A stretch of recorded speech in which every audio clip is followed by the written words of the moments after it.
There are seasons when heaven feels closed. Your prayers rise like smoke but return unanswered. The presence that once felt near now seems to vanish into a long and holy silence. And in that stillness, you begin to wonder, did God forget me? But what if the silence isn't rejection? What if it's protection? What if God is not absent, but hiding you? Isaiah chapter 45 verse 15 says, "Truly, you are a God who hides himself, O God of Israel, the Savior." And that verse has terrified and comforted the saints for centuries, because it means that sometimes the God who saves also conceals. He draws back the light, not to abandon, but to mature. He hides you not to punish, but to preserve. Jonathan Edwards once wrote, "God sometimes withdraws the sweetness of his presence, that the soul may learn to love him for his holiness, not his comforts." The modern heart resists this truth. We crave visibility, affirmation, recognition, both from men and from heaven. We measure divine favor by how felt his presence is. But God's love is wiser than our emotions. He knows that exposure too early can destroy what he intends to display later. So he hides you, he cloaks you in silence, he lets opportunities pass, doors close, friends misunderstand, because he is forming something sacred in secret, something that cannot survive applause. Think of Moses. Before he spoke before Pharaoh, he spent 40 years unseen in a desert. Think of David. Before the crown came the cave. Before the Psalms that healed nations came years of hiding from Saul's spears. In every generation, God has hidden his greatest instruments until they could bear the weight of being seen. When heaven grows quiet, it's not because you've been forgotten, it's because you've been chosen for refinement. The silence is not the sound of abandonment, it's the sound of construction. God is building you where no one is watching. He is teaching you to pray when no one claps. He is teaching you to love him without reward, to serve him without spotlight, to worship him without proof. Because the faith that survives hiding will rule in the open. The heart that loves him in silence will not sell him in the noise. Psalm 27 verse 5 says, "In the day of trouble, he will conceal me in his shelter. In the secret place of his tent, he will hide me. He will lift me up on a rock." That's the paradox. God hides you to lift you. He conceals you to reveal his protection. The secret place is not a prison, it's a preparation room. And when the silence stretches longer than you expected, remember this: the same God who hides you is the one who will announce you, but not until your identity can survive the unveiling. So if you feel invisible, if the heavens have grown still, if the promises seem delayed, it might be mercy, not neglect. God hides those he intends to keep. He covers those he intends to crown. And though you may not see his hand, you are still inside it, because grace sometimes builds walls, not to keep you out, but to keep the world from touching what God is forming within. If you're in a hidden season, where everything feels silent but you know God is still near, comment below with your city and country, so we can see how many are learning to trust the mercy inside the mystery. God's silence is not random, it is structured mercy. He hides with intention, he withdraws visibility to purify vision, because the heart that cannot handle obscurity will be destroyed by exposure. The desert is not the absence of destiny, it is its womb. And every saint that God ever used had to first pass through the school of divine concealment. Jonathan Edwards described this holy process. When God hides the light, he is teaching the soul to see by faith. When he withdraws comfort, he is strengthening love. That's what happens when God hides you. He is not silencing your purpose, he is shaping your motives. You begin to discover what kind of servant you really are. Do you serve because you are seen or because you are known by him? Do you pray for answers or for intimacy? Do you want the spotlight or the secret place? When the applause fades and the doors close, God is not ignoring you. He is asking a question. Will you love me when no one else is watching? That is the test of hidden seasons, to remain faithful when fruit is invisible, to believe that obedience is success, even when no one celebrates it. Moses learned that lesson on the backside of the desert. He went from palace to pasture, from command to obscurity. But while Egypt forgot him, heaven remembered him. And when the time came, the same God who hid him in Midian revealed him before Pharaoh. When God hides you, he is not burying you, he is planting you. Seeds disappear before they sprout, and everything that grows in the kingdom must first be willing to go underground. John chapter 12, verse 24. Unless a grain of wheat falls into the earth and dies, it remains alone, but if it dies, it bears much fruit. That verse is not just about death, it's about hiddenness. The grain does its greatest work where no one can see it, in silence, in soil, in surrender. So if you feel buried, don't mistake it for being forgotten. The darkness is the disguise of divine development. God is forming roots where others only see dirt. And when the right season comes, what was unseen will emerge unstoppable. But the process hurts, because everything in us wants to be known, validated, affirmed. Our generation fears obscurity more than sin. We crave visibility more than virtue. We think that to be unseen is to be unimportant. Yet God says, I do my best work where no eye can boast. In hidden seasons, your prayer changes. It goes from, Lord, use me, to, Lord, purify me. From, show them, to, search me. And that is where holiness begins, in the holy obscurity that strips away performance. The hidden life is the holy life. It is not glamorous. It is not celebrated, but it is safe. Because in the secret place, the enemy cannot reach what he cannot see. Colossians chapter 3, verse 3. For you have died, and your life is hidden with Christ in God. That's your address. You live hidden, not forgotten, not invisible, but protected inside divine purpose. God hides his treasures, not his trash. And if you are hidden, it's because heaven considers you valuable enough to God. So instead of asking God to make you seen, ask him to make you secure. Because when your identity is rooted in his silence, you won't need man's noise to prove your worth. The world calls it delay, heaven calls it design. And one day the same silence that humbled you will become the voice that sends you. If you've been in that hidden place, where God is quiet but your roots are growing, write in the comments, I'm learning to grow underground, because faith that blooms in secret always bears fruit in season. The silence of God is not the absence of his voice. It is the refinement of your hearing. When God stops speaking, it's not because he has nothing to say, but because he wants to teach you how to listen differently. Jonathan Edwards wrote, when God is silent, his very silence is speech. For the soul that listens long enough will find that stillness has its own syllables. That's the mystery of merciful silence. God heals us by withholding words. We live in a generation that equates noise with nearness. We think that a loud heaven is a loving one. But God is not always in the thunder. Sometimes he hides in the whisper, and sometimes he speaks through the ache of unanswered prayer. 1 Kings chapter 19, verse 12. And after the earthquake a fire, but the Lord was not in the fire. And after the fire, a still small voice. That whisper is not emptiness, it's intimacy. It's how heaven draws the restless heart into rest. Silence is God's way of healing your addiction to control. Because as long as you can hear every step he takes, you will try to walk ahead of him. So he stops explaining, not to confuse you, but to cure you. Every saint learns this eventually.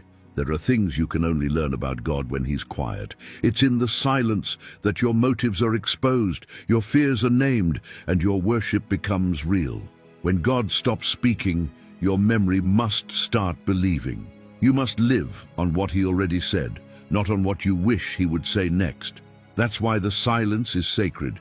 It forces your faith to graduate from information to intimacy, from hearing about God to trusting in him. Think of Job. He begged for an answer, but God gave him a revelation instead. Job didn't get explanations. He got encounter.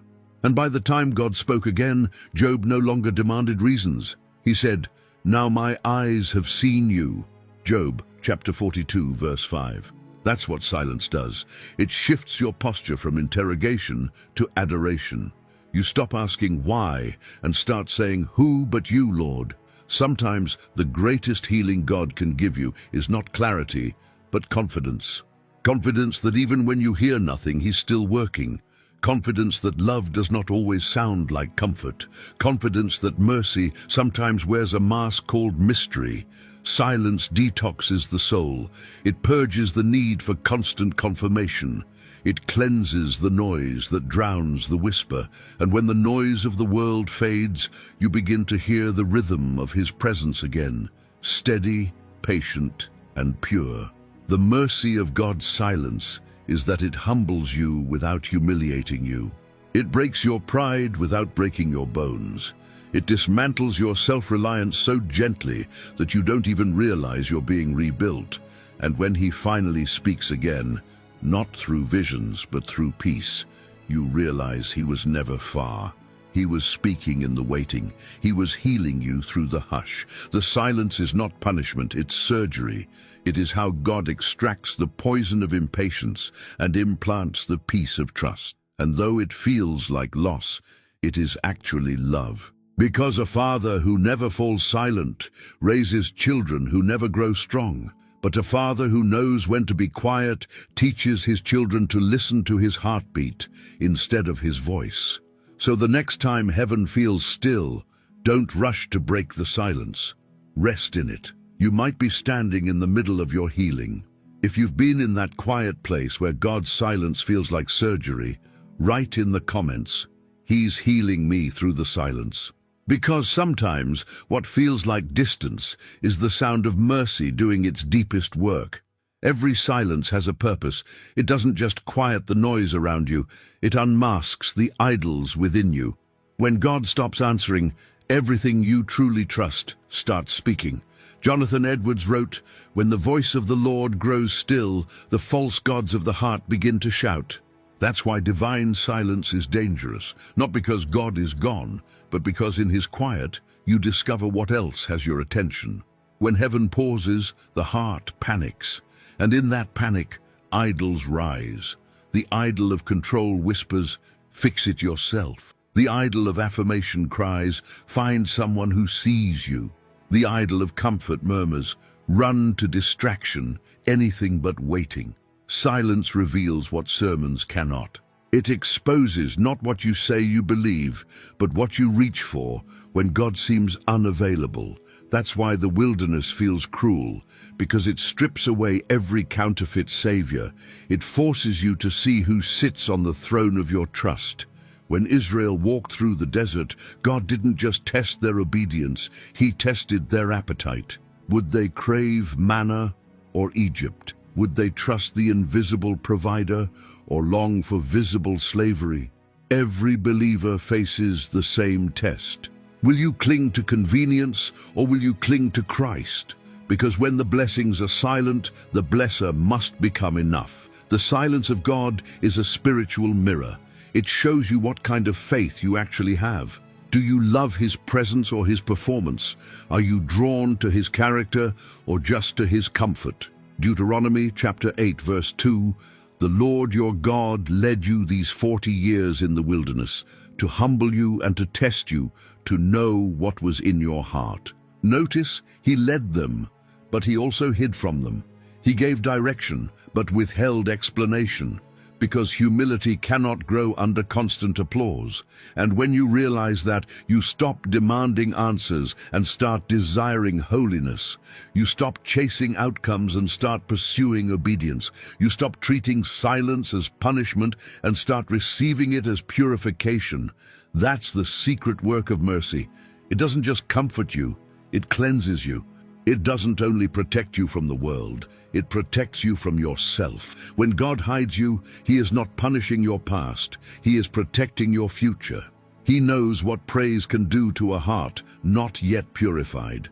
He knows what recognition can do to a faith not yet rooted. So He silences everything that could destroy you before it can define you. That's mercy, severe but saving. Edwards called it the discipline of divine reserve. God conceals his smile so that man might cease depending on it. For when faith can stand in darkness, it is ready for light. That is what the silence trains in you. Faith that can walk when sight is gone, love that can stand when feelings fade, obedience that does not negotiate. So don't despise the quiet. If the heavens feel closed, it may be because God is closing every escape route back to Egypt. He is removing every counterfeit comfort that competes with his throne. And when you finally have nothing left but him, you will discover what every saint eventually learns, that Christ plus nothing is still everything. That's the purpose of merciful silence, to burn away every false refuge until the only thing left to hold is the hand that hides you. And when you get there, the silence will no longer feel like absence. It will feel like awe. If this silence has been showing you what you truly trust, write in the comments, "He's purifying my heart through the quiet," because sometimes mercy sounds like nothing, and that's when it's working best. There comes a moment in every hidden season when something shifts. You stop begging for noise, you stop resenting the silence, you begin to feel something sacred inside it, a quiet that doesn't wound anymore, but worships. That's the turning point, when hiding stops feeling like punishment and starts feeling like presence. Because what if this silence isn't the absence of God, but the atmosphere of his nearness? Exodus chapter 33, verse 22. "I will put you in a cleft of the rock and cover you with my hand until I have passed by." That's what the hidden life is. You're not lost, you're covered, you're not unseen, you're sheltered in the palm of his protection. He covers you not to erase you, but to escort you through his glory safely. We often think that being hidden means being forgotten, but in Scripture, hiddenness always precedes revelation. Moses was hidden in a basket before he carried a nation. Joseph was hidden in a prison before he ruled a kingdom. Jesus was hidden in Nazareth before he carried the cross. Everything eternal grows in secret. And when you finally stop fighting the hiding, you begin to hear the whisper inside the quiet, the voice that says, "You're safe here." The same hand that hid Moses from destruction is the hand that hides you from premature exposure. You are being kept from stages you're not ready for, freed from spotlights that would have blinded you. You are not being punished, you are being prepared. That's what makes this silence holy. It's not empty, it's filled with divine purpose. It's the space where God teaches you to live from his approval, not for it. Jonathan Edwards once said, "Heaven hides from us that we may hunger for it rightly." That hunger, that ache inside the quiet, is the sound of holiness forming. It's your soul stretching toward eternity, because the heart that learns to love God in silence will not sell him for applause. There's a holiness that only grows in stillness.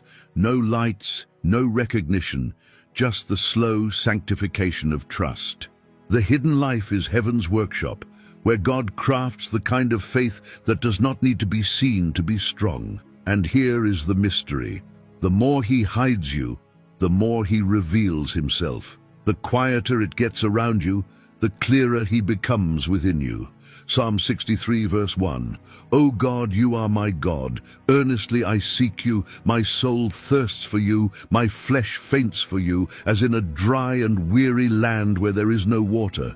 That's what happens when silence turns holy. Thirst becomes worship. The dryness becomes devotion. And what felt like distance becomes desire. You start to realize that this is not the silence of a God who's gone. It's the silence of a God who's guarding. He's guarding your heart, your future, your anointing. He's protecting you from visibility that could ruin virtue. So you rest differently. You no longer demand to be seen. You no longer chase to be used. You just breathe in the quiet, knowing that if God still has you hidden, it's because glory hasn't passed by yet. Because one day, the same hand that covered you will uncover you, not as you were, but as you were made to be. And the silence will end, not with noise, but with revelation. If you've started to feel peace inside what once felt like absence, comment below. His silence has become my shelter. Because holiness begins when hiding turns into worship. There is a moment in every silence when heaven begins to move again. Not loudly, not with trumpets or visions, but quietly, like the dawn that enters without knocking. You realize that God never stopped speaking. He simply changed his language from sound to sovereignty. The silence was never empty. It was filled with movement too sacred to see. Jonathan Edwards wrote, "Providence is the speech of God in slow motion. What he does in time is what he said in eternity." That's how God breaks the silence, not always with a voice, but with a sequence. Doors begin to open without your effort. Paths align that you never planned. The hand that once covered you begins to guide you, gently, invisibly, faithfully. You look back and realize that every delay was direction. Every unanswered prayer was rerouted mercy. Every closed door was the architecture of protection. God has been answering you all along, just not in the dialect of your impatience. Romans chapter 8, verse 28. And we know that for those who love God, all things work together for good, for those who are called according to his purpose. That verse doesn't say all things feel good. It says they work for good. Even silence works. Even stillness serves, because nothing in the hands of God is wasted, not even waiting. Sometimes the first word God speaks after silence is movement, a sudden change of season, a shift in your heart, a divine coincidence that feels too precise to be chance. That's the whisper of providence. God answering with alignment instead of explanation. And when you see it, you realize something powerful, that silence was never abandonment. It was choreography. He was moving the unseen pieces of your life, arranging mercy behind curtains you didn't know existed. You were praying for clarity, and he was building character. You were asking for answers, and he was anchoring your soul. So when the silence starts to break, you don't rush out of hiding. You walk slowly, reverently, because you now understand that everything visible is born from the invisible. 2 Corinthians chapter 4, verse 18, "We look not to the things that are seen, but to the things that are unseen. For the things that are seen are transient, but the things that are unseen are eternal." In that moment, faith matures. You stop needing to hear in order to trust. You start recognizing the fingerprints of God in every detail, the timing of a conversation, the unexpected provision, the peace that doesn't make sense. The silence was never void. It was voice translated into motion.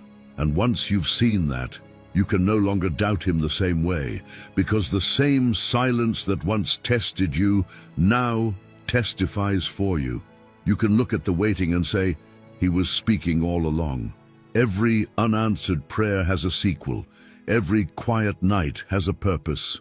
And when God finally lets the light in, you realize he wasn't late. He was exact. You begin to thank him for what he didn't say, for what he didn't give, for what he didn't allow.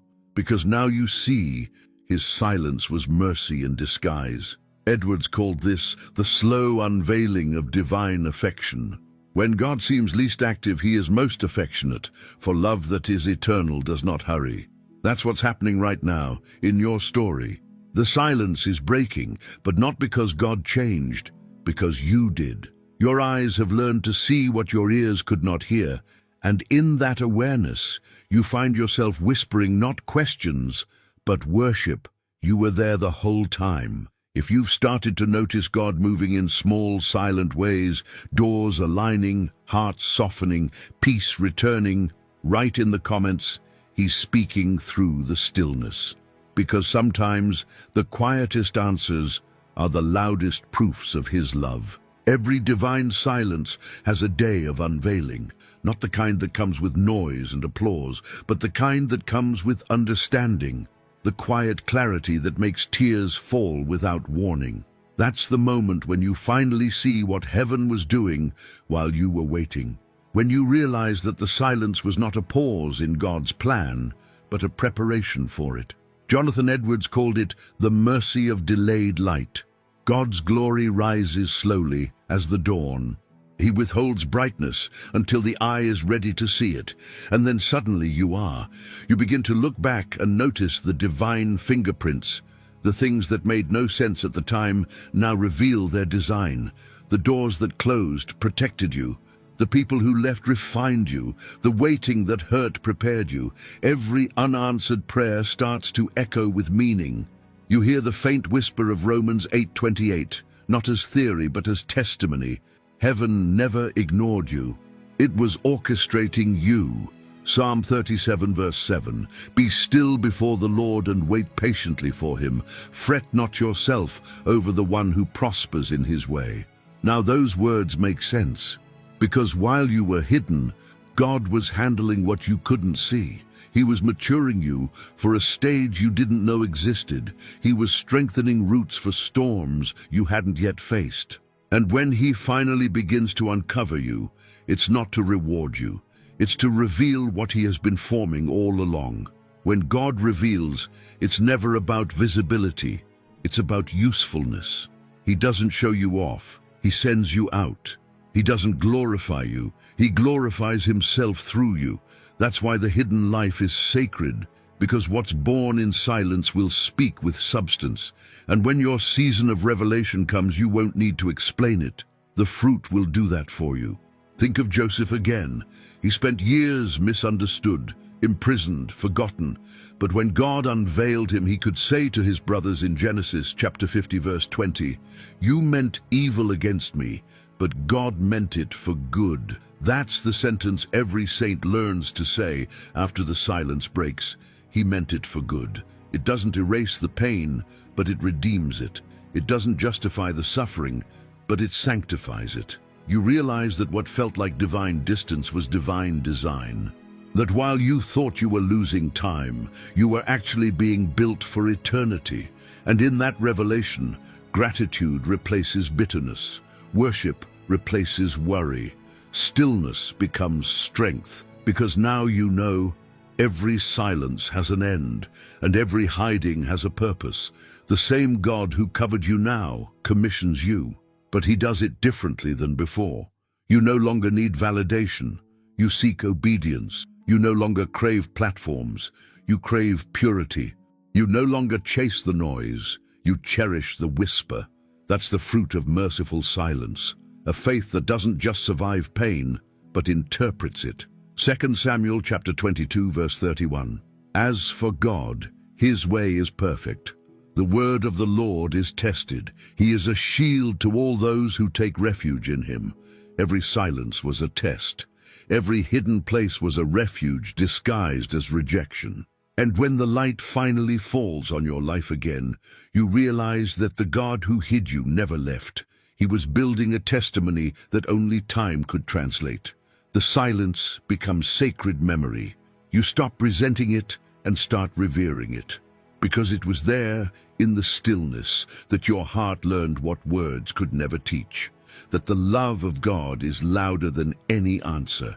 If you've started to see purpose in what once looked like delay, write in the comments, "He meant it for good."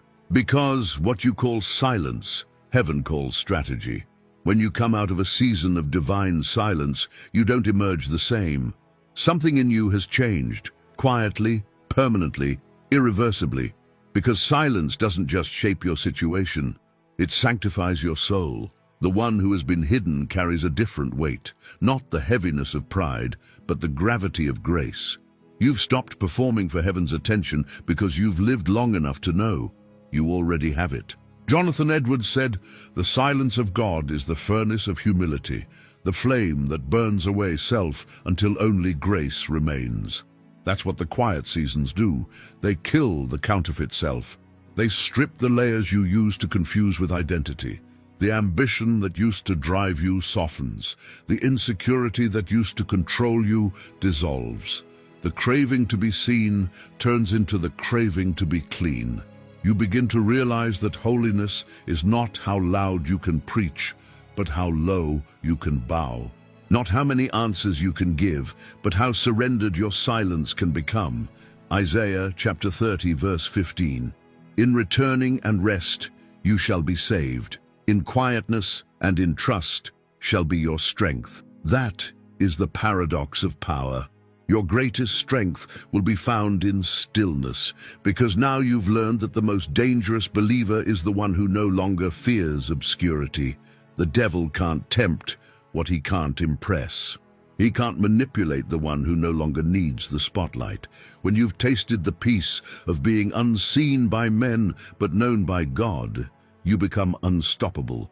That's why the enemy attacks contentment, because content hearts are immovable. They don't chase platforms, they carry presence. They don't need to prove themselves, they exist to reveal someone greater. The silence trained you for this. It taught you to live from approval, not for it. To move from identity, not toward it. To act from intimacy, not insecurity. When you've walked through divine hiding, you no longer see ministry as performance, it's stewardship. You don't speak to impress, you speak because you've heard. You don't pray to be answered, you pray to be aligned. You don't worship to be lifted, you worship to stay low. Because the quieter God made you, the clearer he became in you. The silence carved space for his voice.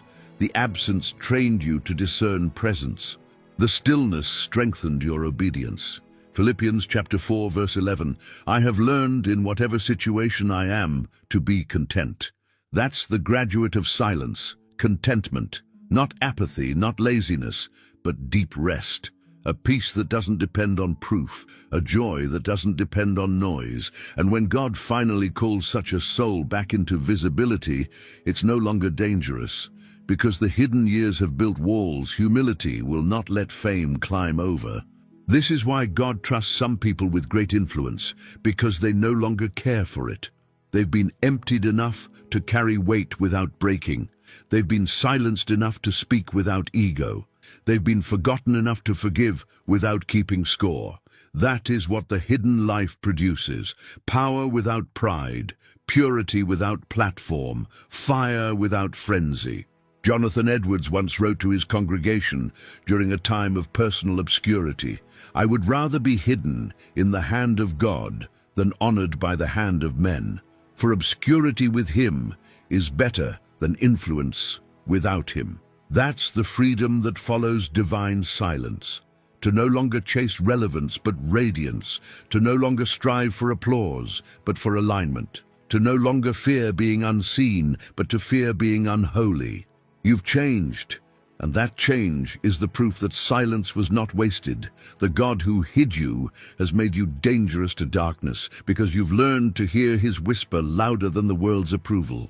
If the silence has humbled you, if it's made you slower to speak, quicker to listen, and deeper in love, comment below, he's changing me in the quiet. Because holiness is what happens when hiddenness becomes your home. The silence was never the end of your story, it was the shaping of your sound. Because every silence God ordains eventually becomes a voice he uses. The same mouth that once cried, "Where are you, Lord?" will one day declare, "He was here all along." That's how heaven turns pain into proclamation. That's how God transforms hiding into heralding. Jonathan Edwards called it the holy echo. When God keeps a soul in quiet for long, he is forming in it a sound that will not fade. The still heart becomes the trumpet of his mercy. The longer you've been silent, the stronger your voice will be, because now your message won't come from opinion, it will come from encounter.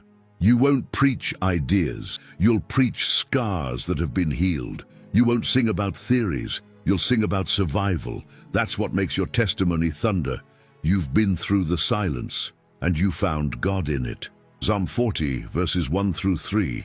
I waited patiently for the Lord. He inclined to me and heard my cry. He drew me up from the pit of destruction, out of the miry bog, and set my feet upon a rock, making my steps secure. He put a new song in my mouth, a song of praise to our God. There it is, silence births songs. Waiting gives birth to witness. And what once felt like the end becomes the echo of redemption. You are not coming out of hiding empty-handed. You are carrying oil pressed in the quiet. You are carrying words that have been washed in waiting. You are carrying wisdom that cannot be learned in noise. When you speak now, hell listens differently. Because your words are not theory, they are testimony. You have authority, not because you shouted louder, but because you stayed when others ran. That is the voice God trusts, the voice that has been silenced by Him before it was released by Him. Because what He silences, He sanctifies. And what He sanctifies, He sends. Think of Elijah. He fled to the cave in despair, hiding from his own calling.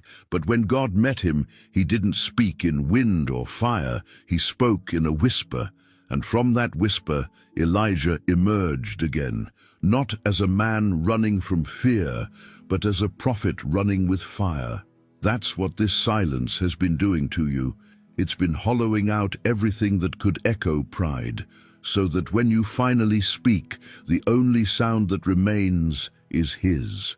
And when your hiddenness turns into voice, it won't be self-promotion, it will be revelation. People won't hear your name, they'll hear His nature. They won't see your scars, they'll see His mercy stitched through them. That's the legacy of those who have been hidden. They become translators of God's tenderness. They speak for a generation that doesn't know how to wait. They remind the restless that silence is not God's rejection, it's His refinement. And in a world addicted to noise, your calm will preach louder than any sermon. Your patience will rebuke an anxious culture. Your stillness will become a prophecy that God is still in control, even when He seems quiet. That's the irony of divine hiding. He makes you invisible so that His glory can become visible through you. He takes your voice for a season so that when it returns, it carries heaven's tone. So when you finally speak again, don't rush, don't shout. Just whisper the truth that silence taught you. He was never gone. Because the world doesn't need louder voices, it needs purer ones. And purity is the sound of those who have survived the silence. If God has been turning your pain into purpose, if you feel your voice being reborn after a season of quiet, comment below, He's giving me a voice from the silence. Because the quiet ones heaven trains will soon thunder with grace. There is a holiness that follows those who have walked through divine silence. It's not loud, it's not showy, it's weighty. It's the quiet strength of someone who has touched eternity and survived the weight. You can see it in their eyes. They don't panic anymore.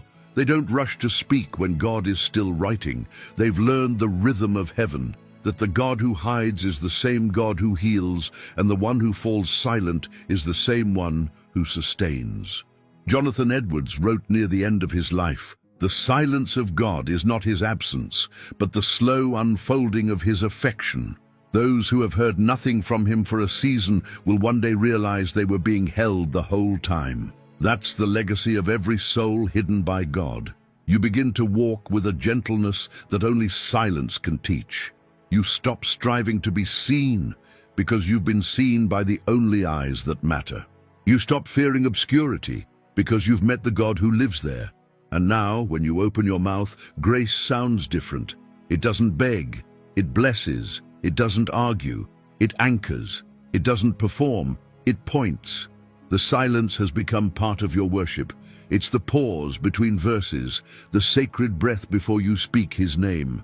It's the echo of every moment you waited, doubted, wept, and still said, "I trust you."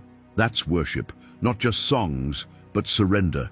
Not just praise in noise, but faith in quiet. Habakkuk chapter 2 verse 20, "The Lord is in His holy temple. Let all the earth keep silence before Him."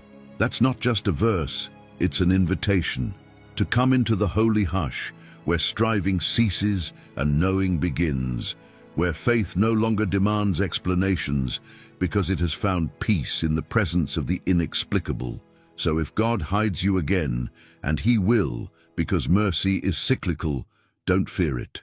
Don't rush to fill the quiet. Breathe it in, because hiddenness is not exile, it's intimacy. It's the place where your heart beats in rhythm with His and where your life becomes the sermon. The world may never understand it. They'll call it stillness, but you'll know its strength. They'll call it loss, but you'll know it's love. They'll call it delay, but you'll know it's design. Every silence becomes sacred once you see the Savior in it. So, when you can't trace his hand, trust his heart. When you can't hear his voice, rest in his character. When he hides you again, thank him, because he only hides what he intends to reveal in glory. That's the paradox of the gospel itself. Even Jesus was hidden. Hidden in a womb no one noticed. Hidden in a carpenter's house for 30 years. Hidden behind the shame of a cross.